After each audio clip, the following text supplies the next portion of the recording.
오늘의 양식은 미가서 5장 1절에서 15절 말씀입니다. 우리가 사는 이 세상은 겉으로 보기에는 화려하고 살기 좋은 곳 같습니다. 그러나 그 이면을 들여다보면 마치 불 꺼진 방처럼 캄캄하고 불안하기 짝이 없습니다. 오늘 본문의 배경이 되는 유다 땅이 딱 그러했습니다. 거대한 제국 아수르 군대가 코앞까지 쳐들어오자 그들은 공포에 질려 있었습니다. 그들은 본능적으로 살 길을 찾았습니다. 그런데 그 방법이 더 높은 성벽을 쌓고 더 많은 군마를 사들이는 데 매달렸습니다. 마치 오늘날 사람들이 위기 앞에서 제일 먼저 수중에 돈이 얼마나 있는지 인맥을 찾아 헤매는 등의 성벽을 쌓아 올리는 것 같은 그러한 모습처럼 말입니다. 하지만 성경은 그 결과가 얼마나 비참한지 1절에서 단 한 문장으로 말해줍니다. 막대기로 이스라엘 재판자의 뺨을 치리로다. 아수르가 이스라엘을 점령해서 그 왕의 뺨을 친다는 것입니다. 한 나라의 최고 존엄인 왕이 적군에게 뺨을 맞았다는 것은 적군에게 사로잡혀서 극도의 수치를 당하게 됐다는 의미입니다. 그들이 피땀 흘려 쌓아 올린 성벽도, 그렇게 믿었던 군대도 거대한 위기 앞에서는 종이 호랑이처럼 무력했다는 증거입니다. 세상의 힘은 결정적인 순간에 우리를 지켜주지 못합니다. 수치와 절망만 낳을 뿐입니다. 여러분, 이것이 바로 하나님 없는 세상의 적나라한 단면을 보여주고 있습니다.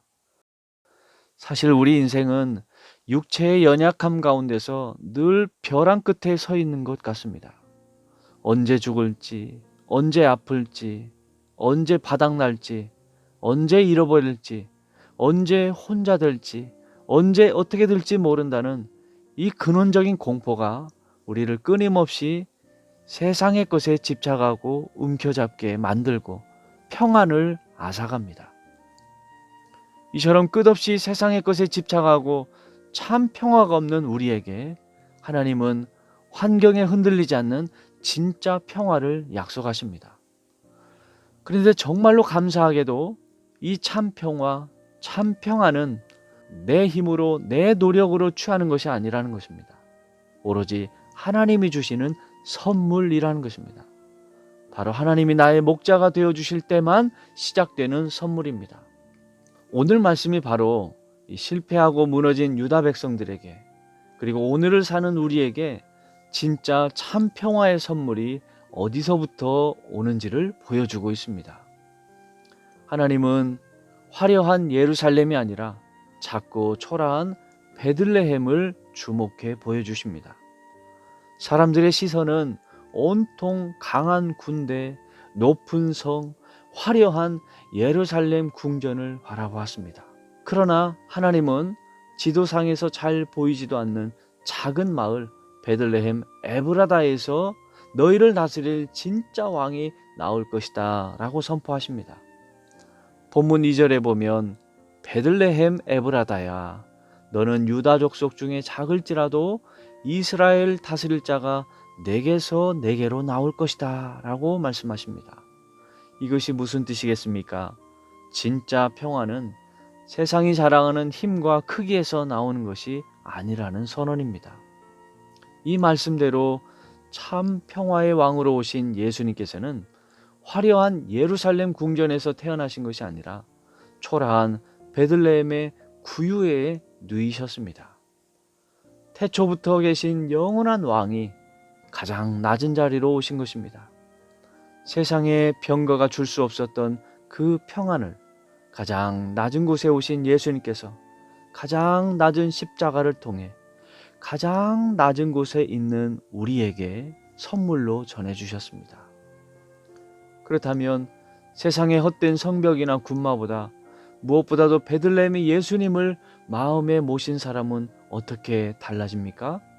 미가 선지자는 그들을 남은 자라고 부르며 두 가지 멋진 비유를 들어줍니다.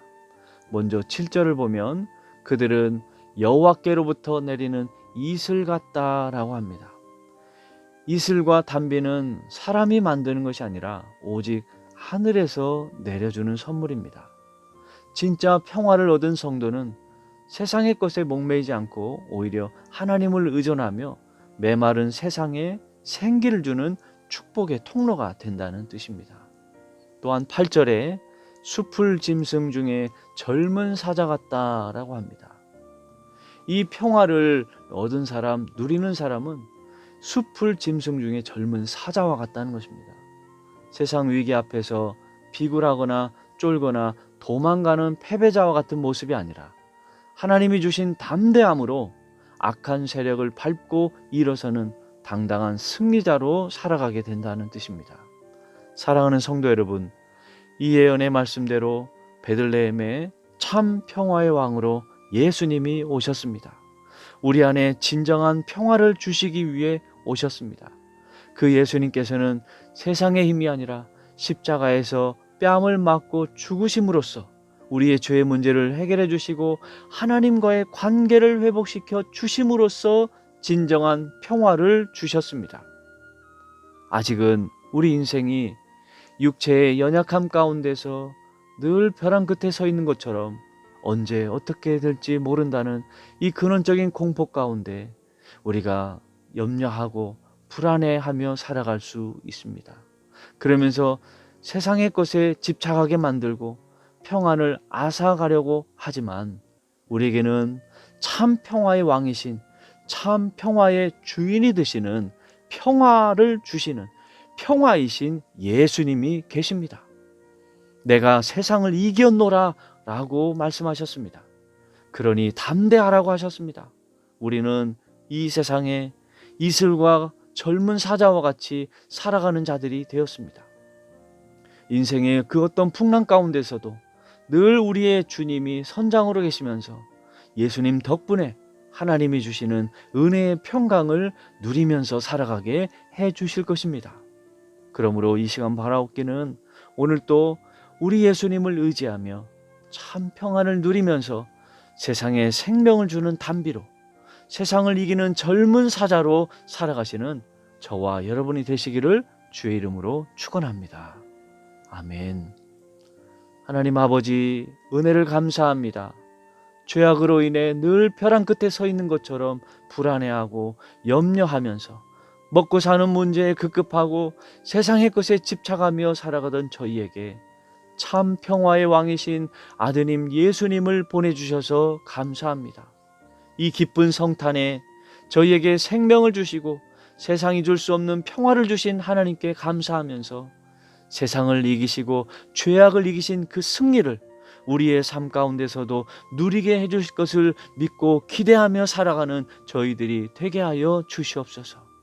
세상 가운데 생명을 전하는 이슬과 같은 삶을 살아가게 해주시고 죄악과 두려움을 믿음으로 이겨내는 젊은 사자와 같은 삶으로서 평화를 누리며 사는 저희가 되도록 다스려 주시고 인도하여 주시옵소서. 예수님의 이름으로 기도합니다. 아멘.